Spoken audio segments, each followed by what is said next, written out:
Efesus pasal 6, taat dan kasih. Hai anak-anak, taatilah orang tuamu di dalam Tuhan karena haruslah demikian. Hormatilah ayahmu dan ibumu.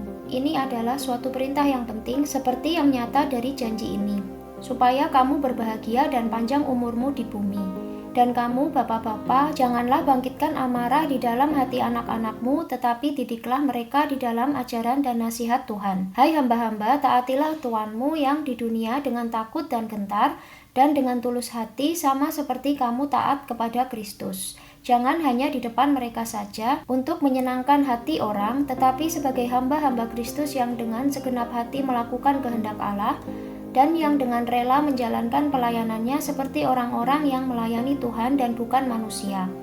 Kamu tahu bahwa setiap orang, baik hamba maupun orang merdeka, kalau ia telah berbuat sesuatu yang baik, ia akan menerima balasannya dari Tuhan. Dan kamu tuan-tuan, perbuatlah demikian juga terhadap mereka dan jauhkanlah ancaman. Ingatlah bahwa Tuhan mereka dan Tuhan kamu ada di sorga dan ia tidak memandang muka.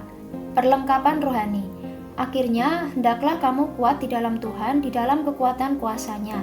Kenakanlah seluruh perlengkapan senjata Allah supaya kamu dapat bertahan melawan tipu muslihat iblis.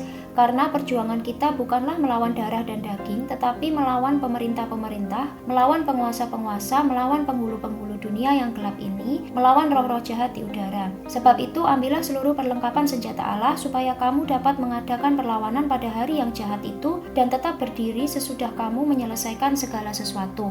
Jadi berdirilah tegap, berikat pinggangkan kebenaran dan berbaju zirahkan keadilan, kakimu berkasutkan kerelaan untuk memberitakan Injil damai sejahtera. Dalam segala keadaan, pergunakanlah perisai iman, sebab dengan perisai itu kamu akan dapat memadamkan semua panah api dari si jahat, dan terimalah ketopong keselamatan dan pedang roh, yaitu firman Allah, dalam segala doa dan permohonan. Berdoalah setiap waktu di dalam roh dan berjaga-jagalah di dalam doamu itu dengan permohonan yang tak putus-putusnya untuk segala orang kudus, juga untuk aku, supaya kepadaku jika aku membuka mulutku dikaruniakan perkataan yang benar, agar dengan keberanian aku memberitakan rahasia Injil yang kulayani sebagai utusan yang dipenjarakan. Berdoalah supaya dengan keberanian aku menyatakannya sebagaimana seharusnya aku berbicara. Pemberitahuan.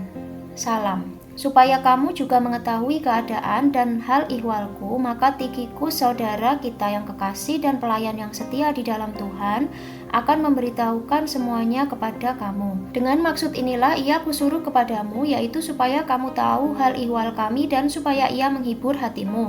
Damai sejahtera dan kasih dengan iman dari Allah, Bapa dan dari Tuhan Yesus Kristus menyertai sekalian saudara. Kasih karunia menyertai semua orang yang mengasihi Tuhan kita Yesus Kristus dengan kasih yang tidak binasa.